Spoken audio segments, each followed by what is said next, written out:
విజయసాయిరెడ్డి అసలు ఇంట్రొడక్షన్ అవసరం లేని పేరు. వైసీపీలో అత్యంత కీలక నేత, పార్టీ అధినేత వైఎస్ జగన్ కు అత్యంత ఆప్తుడన్న పేరు. పార్టీలో తానేం చెబితే అదే వేదమనే పేరు. కానీ ఇదంతా గతమేనా? సొంత పార్టీ నేతలే ఆయనకు గోతులు తవ్వుతున్నారా? సంక్షోభంలో ఉన్నప్పుడు మద్దతివ్వడం అటుంచితే వాళ్లే ఆయన్ను మరింత కూరుకుపోయేలా చేస్తున్నారా? ఎందుకు మాటలనాల్సి వస్తుందంటే ఆయన మాటల్లో ఒక ఆవేదన కనిపిస్తోంది. చాలా మంది మా పార్టీలో ఉండే వాళ్ళు కూడా నా పైన ఆరోపణలు చేశారు. తెలుగుదేశం వాళ్ళతో కుమ్మక్కై. నేను అవన్నీ బాధపడలేదు. నేను అవన్నీ కూడా లెక్క చేయట్లేదు. ఇదంతా కూడా ఈ కుట్రలన్నిటికీ కూడా అందరూ చాలామంది కలిసి కుట్ర చేసి, కానీ నా వ్యక్తిత్వం ఏందనేటటువంటిది నాకు తెలుసు. ఎవరైతే నా పేరు ప్రతిష్టలు దెబ్బతీసేదానికి ప్రయత్నించారో వాళ్ళు ఎంత పెద్దవాళ్ళైనా, ఏ పార్టీకి చెందినటువంటి వాళ్ళైనా, అది మా పార్టీలో వాళ్ళైనా కావచ్చు, అధికార పార్టీకి సంబంధించినటువంటి వాళ్ళైనా కావచ్చు, వదిలే ప్రసక్తే లేదు అని నేను ఘంటాపదంగా చెప్తాను. ఏపీ దేవాదాయ శాఖ అధికారి కె శాంతికి తనకు మధ్య లేనిపోని సంబంధాలను అంటగడుతున్నారంటూ వైసీపీ నేత, రాజ్యసభ ఎంపీ విజయసాయిరెడ్డి చాలా తీవ్రంగా స్పందించారు. టీడీపీ నేతలు కొన్ని మీడియా ఛానల్స్ పై తీవ్ర విమర్శలు చేశారు. కామన్ సెన్స్ మర్చిపోయి క్యారెక్టర్ అసోసినేషన్ చేస్తున్నారంటూ ఆవేదన వ్యక్తం చేశారు. నిజానికి శాంతి విషయంలో చాలా క్లారిటీ ఇచ్చారు విజయసాయిరెడ్డి. బట్ సొంత పార్టీ నేతలపై హాట్ కామెంట్స్ చేయడమే ఇప్పుడు బర్నింగ్ టాపిక్గా మారింది. ఆయన సొంత పార్టీ నేతలైనా పర్వాలేదు, ఎవరిని వదిలేది లేదు అంటూ ఎందుకు మాట్లాడారు అనేదే ఇప్పుడు తేలాల్సిందే. కొన్ని రోజులుగా కాదు ఎన్నికల ముందు నుంచి జరుగుతున్న పరిణామాలను కాస్త రీకాల్ చేసుకుందాం. అప్పట్లో ఉత్తరాంధ్ర విషయాలన్నింటినీ విజయసాయిరెడ్డి చూసుకునేవారు. కానీ అనూహ్యంగా ఆయన తప్పించి వైవి సుబ్బారెడ్డికి బాధ్యతలు అప్పగించారు వైఎస్ జగన్. ఎందుకు? అప్పటి నుంచి విజయసాయిరెడ్డి కామైపోయారు. వైసీపీ పార్టీ పెట్టినప్పటి నుంచి ముగ్గురు ముఖ్య నేతలు కీలకంగా వ్యవహరించారు. విజయసాయిరెడ్డి, వైవి సుబ్బారెడ్డి, సజ్జల రామకృష్ణారెడ్డి. ఈ ముగ్గురు కూడా వైసీపీ అధికారంలో ఉన్నప్పుడు తమ హవా కొనసాగించారు. కానీ ఉత్తరాంధ్ర బాధ్యతల నుంచి ఆయన్ను తప్పించడం ఆయన్ను కాస్త హర్ట్ చేసినట్లు కనిపించింది. అసలు జగన్ ఆ నిర్ణయాన్ని ఎందుకు తీసుకున్నారు? అసలు ఆ సలహా ఇచ్చిందెవరు అనే ప్రశ్నలే విజయసాయిరెడ్డికి, పార్టీ పెద్దలకు మధ్య గ్యాప్ పెరిగేందుకు కారణమన్న ప్రచారం కూడా జరిగింది. పార్టీలో నంబర్ 2గా ఉండడంతో పాటు కేంద్రం, వైసీపీ మధ్య సత్సంబంధాల్లో కీలకంగా వ్యవహరించిన తనను కాదని సుబ్బారెడ్డిని పార్లమెంటరీ పార్టీ నేతగా నియమించడం కూడా ఆయన్ను హర్ట్ చేసింది. ఇదంతా కూడా ఇతర నేతల సూచనలతోనే జగన్ చేశారన్నది ఆయన ఆలోచన. అందుకే ఎన్నికల ముందు కూడా ఆయన సొంత పార్టీ నేతలపై మీడియా ముందు ఆక్రోశాన్ని వెళ్లగక్కారు. అప్పటి నుంచి వైసీపీలో గ్రూప్ పంచాయతీలు బయటపడ్డాయి. సాయిరెడ్డిని పూర్తిగా పక్కన పెట్టేశారని, సుబ్బారెడ్డిని మాత్రమే ఎంకరేజ్ చేస్తున్నారన్న ప్రచారం జోరుగా జరిగింది. ఎప్పుడూ టీడీపీ నేతలపై విరుచుకుపడే సాయిరెడ్డి ఎన్నికల ముందు చాలా సైలెంట్ అయిపోయారు. దీంతో ఆయన మనోభావాలు గట్టిగానే దెబ్బతిన్నట్లు అర్థమైంది. అయితే ఇప్పటి వరకు ఇవన్నీ ఆరోపణలే. ఇప్పుడు ఈ ఆరోపణలన్నీ నిజమని నమ్మేలా విజయసాయిరెడ్డి వ్యాఖ్యలున్నాయి. నిజానికి శాంతి ఇష్యూలో విజయసాయిరెడ్డి చాలా హర్ట్ అయ్యారని అర్థమవుతోంది.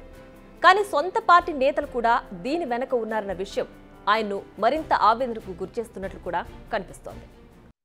విధి నిర్వహణలో భాగంగా వీళ్ళందరూ కూడా కలవడం జరుగుతుంది.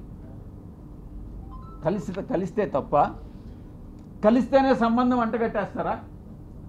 తారతమ్యాలు అనేటటువంటివి లేవా? వయసు అన్నటువంటిది తెలీదా?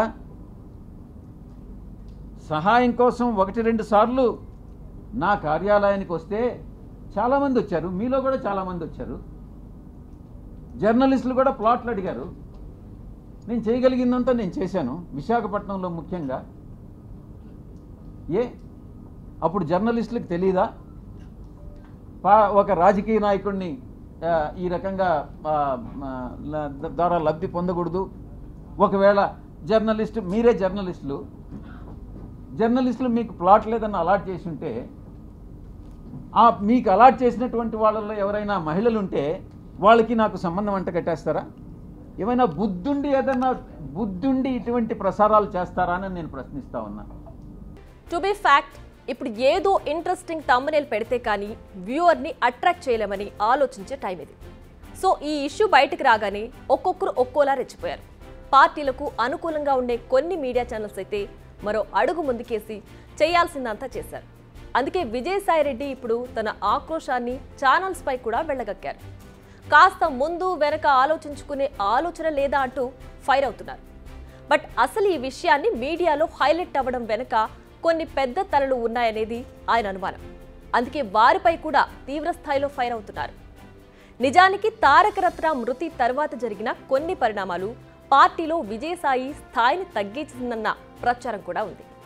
ఆ సమయంలో చంద్రబాబు బాలకృష్ణతో కాస్త సన్నిహితంగా కనిపించారు. ఆ తర్వాతే ఉత్తరాంధ్ర బాధ్యతలు పోయాయి. పార్టీ అనుబంధ సంఘాల బాధ్యతలు అప్పగించారు. అంతకుముందు సోషల్ మీడియా బాధ్యతలను కూడా ఆయన చూసేవారు. కానీ అనుబంధ సంఘాల బాధ్యతలను చెవిరెడ్డికి అప్పగించేశారు. సోషల్ మీడియా బాధ్యతలు సజ్జల కుమారుడైన భార్గవ్కు అప్పగించేశారు. ఇలా ఒక్కొక్క పదవిని తొలగిస్తూ పార్టీలో ఆయన పాత్రను తగ్గిస్తూ వచ్చేశారు. ఇవన్నీ జగన్ నేరుగా తీసుకున్న డెసిషన్స్ కాదు. ఇది విజయసాయిరెడ్డికి బలంగా తెలుసు. ఎందుకంటే జగన్ అక్రమాస్తుల కేసులో A2గా ఉన్న విజయసాయిరెడ్డి పేరుంది. సిబిఐ, ఈడీ కేసులో జగన్ తర్వాతి నెంబర్ ఆయనదే. అంతేకాదు, బయటకు చెప్పలేని, చెప్పకూడని ఎన్నో ఆంతరంగిక విషయాలు విజయసాయిరెడ్డికి తెలుసన్న ప్రచారం కూడా ఉంది. మరి అలాంటి విజయసాయిరెడ్డిని జగన్ ఏరుకోరి అయితే పక్కన పెట్టరు. జగన్ ఎవరో ఫుల్గా ఇన్ఫ్లుయెన్స్ చేశారు. ఇప్పుడు అలాంటి శక్తుల్ని టార్గెట్ చేస్తున్నారు విజయసాయిరెడ్డి. ఇప్పుడు అలాంటి వారే టీడీపీ నేతలతో కుమ్మక్కై తన పరువును బజారుకి ఈడుస్తున్నారనేది ఆయన ఆరోపణ. మరి అతని నేతలు ఎవరు? వైసీపీలోనే ఉంటూ విజయసాయికి ఎసరు పెడుతున్నదెవరు? ఇప్పటికైనా జగన్ విజయసాయిరెడ్డికి అండగా ఉంటారా లేదా అని చూడాలి. ఎందుకంటే ఏకంగా ఈవీఎంను బద్దలు కొట్టిన మాజీ ఎమ్మెల్యేకు మంచివాడని సర్టిఫికేట్ ఇచ్చి ఏకంగా జైలుకెళ్లి పరామర్శించిన జగన్ తనకు అత్యంత ఆప్తుడైన విజయసాయిరెడ్డికి క్యారెక్టర్ పై అంటిన మరకలను కడిగేందుకు ఒక్కడిగైనా వేయకపోతారా అని చూస్తున్నారు. ఏమో, పార్టీ తనకు ఎలాంటి మద్దతు ఇస్తుంది అనే దానిపైన బట్టే విజయసాయిరెడ్డి భవిష్యత్తు నిర్ణయాలు ఉంటాయనేది మాత్రం ఎవరూ కాదనలేదని వాస్తవం.